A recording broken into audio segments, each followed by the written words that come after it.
Good evening, everyone. This is Nathaniel.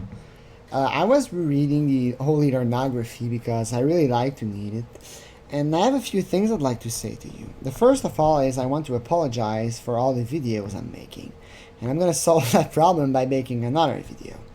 The second one is that ever since the last Lornegasm, I've noticed a few people were more sympathetic to Lorne. I suppose that part of the reason is that we got pictures of Lorne's Mr. Penis, Lorne's genital, and some people feel that it shouldn't have been released. I completely disagree with that. First of all, guys, I do not want pictures of myself naked online.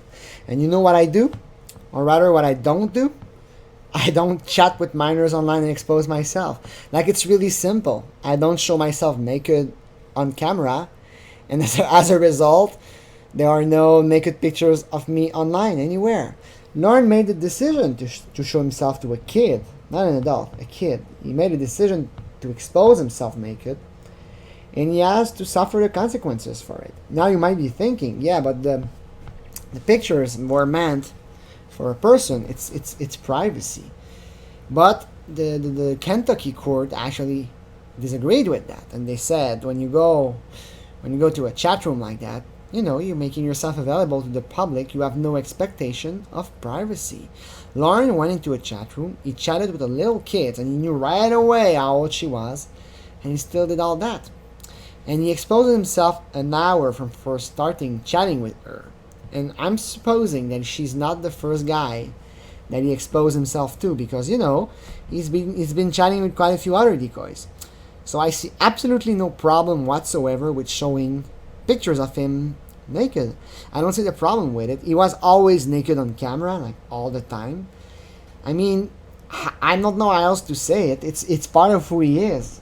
The Kentucky court said there's nothing wrong with talking about the criminal and his actions, and exposing himself like that. That's part of his crime. And I really don't think it has to be censored. Like, people said, yeah, but he still has a picture of himself naked online. Like, that's not fair. Some people have been saying that. Like, we now see Mr. Penis and Mr. Butthole. And Sam made a real nice Photoshop that is Mr. Asshole. It's freaking funny as fuck. But to go back to Lorne, and he made a decision to expose himself. It's part of the case, and he's an adult. There's nothing illegal about having the pics. He's an adult. He chose to do that, and he suffers the consequences for it. As for his privacy, he has none. He's a convicted sex offender who tried to rape a kid, and this is something that I felt a few members of the church had been not many, like really a few members of the church had been leaning towards. I noticed a few people are more sympathetic with Lorne. As for me, ever since the latest release, I am way less sympathetic with him. I hate him much more, and that's because I saw the kid he was chatting with, and now that woke up something in me. Because up until then, my definition of Kayla was Casey Monroe. When I saw the photo decoy, that changed things up. Like Casey Monroe, as I said in another video that I didn't publish, Casey Monroe can pass perhaps as a 19-year-old girl, So it's not as bad, but maybe, I look at Casey even during this sting, and I know she's 19 at the time of the sting, but she's very pretty, very, very beautiful woman. And if you think, if Lorne had been chatting with a girl like that, then maybe there's a little benefit of the doubt. Of course, he still was chatting with a kid, and he knew she was 13, so it's wrong. But if she really looked like 19 years old, you can maybe a little bit of understanding towards him. And then you check Kayla, you check the pictures that Lorne had. There is no mistaking, not even by the most deluded man, that Lorne was talking with a child.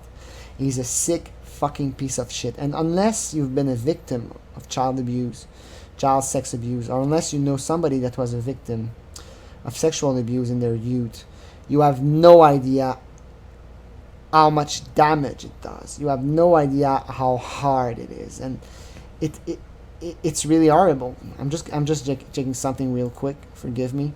Oh, okay. Very sorry about that small technical problem. So to continue about Lorne, the things that he did and wanted to do to that child are beyond all human comprehension. He wanted to exterminate her, and I have a lot of insight that I want to share with you eventually. But for now, I consider Lorne to be the most evil man on earth. He's the things he wanted to do. It's not just rape. It's extremely sick fantasies and very developed sexual fantasies. And there is no doubt in my mind that Lorne would have done them. And we're talking about keeping Kayla as a pet, you know? And I'm going to talk more about that, but Lorne pretty much wanted Kayla to be his personal sex toy. And fuck her friend, fuck school, fuck parents, she belongs to him, you know? She exists for his pleasure, and she is to do what he wants to do with her. And he uses, I don't think he's gonna would force himself physically on Kayla, but he's a good manipulator.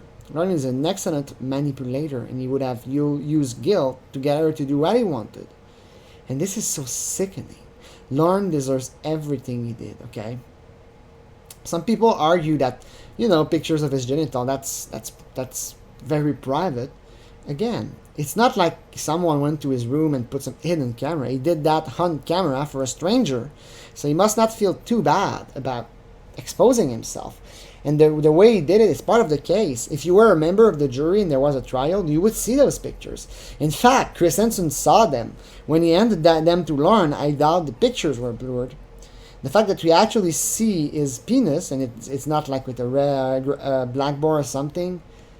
Look, it's not much of a stretch. Unless you're a Puritan and you really like, oh my god, it's a male sexual organ.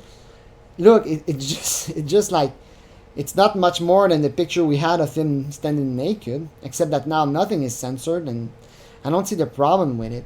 Like, this is part of himself. Like, he has no expectation to privacy when it comes to what he tried to do to that kid. The last thing I wanted to talk about, and that's a really bizarre part that I've just read and I've really realized new things. So when he says, I never had a dad, I think it would be cool. You never had a daddy? What? My dad left my mom with a 6th kid when I was 2 years old. She met another guy when I was 3 years old. And I was with him for 27 years, but we didn't move in with him until I was 9 years old. And they broke up when I was 30 because he cheated on her. I never even seen my real dad until I was 21. And now you read a bit lower. He says, I was thinking about that stuff you was telling me about your daddy and everything. How come he never come to see you? That's kind of mean because he was selfish and didn't care. So now he doesn't have anyone that cares about him, blah, blah, blah. It goes on. And the point I wanted to bring, Lorne is very superficial the way he talks about it. Now she's asking about his dad, and he doesn't say, how come he never come see you? He only says he was selfish and didn't care. That's a very weak reasoning. Like, if we were to do introspection and study, how come he never comes see you? That's kind of mean. That's a very weak reasoning. What's the real reason he didn't come to see Lorne? The reason, of course, part of the reason is selfish and didn't care, but that's not the real reason. The real reason is that Lorne's father abandoned his family. That's what it is. It's a father that just makes 6 kids, actually, not just 1 kid and run around. Not that it would be more acceptable. When he makes 6 kids and all of a sudden he chickens out and he says, I have enough of that lifestyle. Yes, he is selfish. He thinks only about him and not his children, but it's more than that. It's really abandoning his family. That's not being a man. That's being extremely selfish. And Lorne is very superficial. Like, at 36, the way he sees the situation is very, very simple. Like, he doesn't develop and say, my dad did not want to care for 6 kids. He would have left us to starve to death. My father, or he went to marry a new girl because Ralph W. Armstrong. And if you're listening, you're a piece of shit, Ralph W. Armstrong. Anyway, he doesn't see my father remarried, and he was thinking about his happiness, and he wanted no trouble, you know? That's probably the real reason. He didn't want to trouble himself with 6 kids. He made them, didn't want to stick around to raise them. He grew tired, and he probably like ran away in the middle of the night. And the mother, in my opinion, wasn't much smarter. She should have sued him for all he had. But it was kind of hard in the 80s, so I don't totally blame her, but she should have done something about it. Like, a mother to raise 6 kids by herself, that's very tough. Raising 1 kid by yourself is tough, but 6? But now to go on, they start talking about that. And Lorne is very gonna change the subject. He's gonna say, instead of continuing to talk, and he could say, Kayla said, how come your daddy not love you? Because he's an idiot. That's very simple. That's part of the reason, of course, but he doesn't go around and explain to Kayla. Like, I know she's a child, but he's already been exposing her to so much adult stuff. He might as well go into psychology and go on and explain that, my parents, they met, my mother fell in love, my father, he could go into great details and explain why he ran, and that's actually a good problematic to study. He's a coward, of course, he's a piece of shit, but he could say that, he could develop it much more. He doesn't much. Immediately, he says, I love you, my precious princess. I wish you were here. And then he says, my precious is cold. And this is my argument.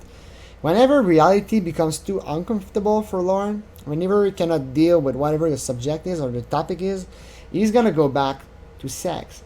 Lorne is using his sexual libido, as a coping and an avoidance mechanism. So that's why he is so self-obsessed. Lorne has so much baggage, so much shit behind him. He's turning into a sex addict. He's turning to, every time he's feeling nervous or not feeling too good, he turns it into something sexual. And that might make you sympathize with him, but to me it's the opposite. Because he's 36, he's not 5 anymore. He should have looked into getting some help with these problems. He must realize at some point that something is wrong with him. Like maybe when you're 20 and you act like an idiot like he did in his 20s, like, joining the Air Force and pretty much lasting something like a year at most, doing some scam around, getting known as, a scammer around town and all that. At one point, Lorne had to wake up and realize, my life is not going well.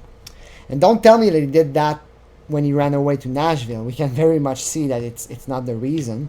I mean, as soon as he arrived, 7 weeks later, he's been chatting with God knows how many kids. Lorne should read that honestly.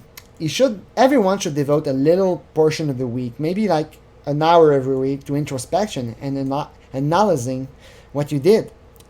What you did that week, the reason you did that, the things you said in that week. And I'm telling you that if Lorne reread his shit, any normal person would see that there's a problem there.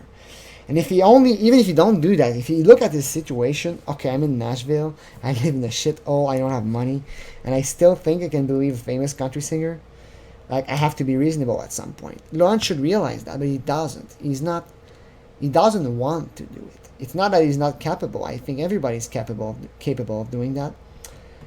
Lorne is a sick fucking asshole.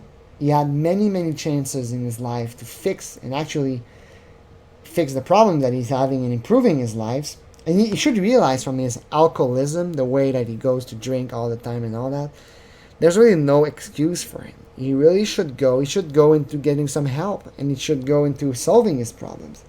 The fact that he doesn't do it show me that Lorne is purely evil. Because any decent person, after so many times chatting, but let's say he chats with Kayla for like a day. The next day he goes back to his computer and he reads what he wrote, because you want to remind yourself. Now you see everything you wrote about exposing and talking about rape with a little girl. That's not a topic you want to broach, okay? Any normal person would read that and say, wow, I'm fucked up. Like, wow, I need help. Lorne does not. He doesn't give a shit about anyone else but him. And in a way, Lorne has turned into his father. And this is pretty strange. Like, Lorne pretty much has the selfishness as his father. And it raises another question. Let's say Kayla was real. Let's say he has children with Kayla. But now Kayla grows up. She's 16, 17, 18, 19, 20, 21. She has a lot of hair down there and she can shave. But there's puberty, and now she has hips.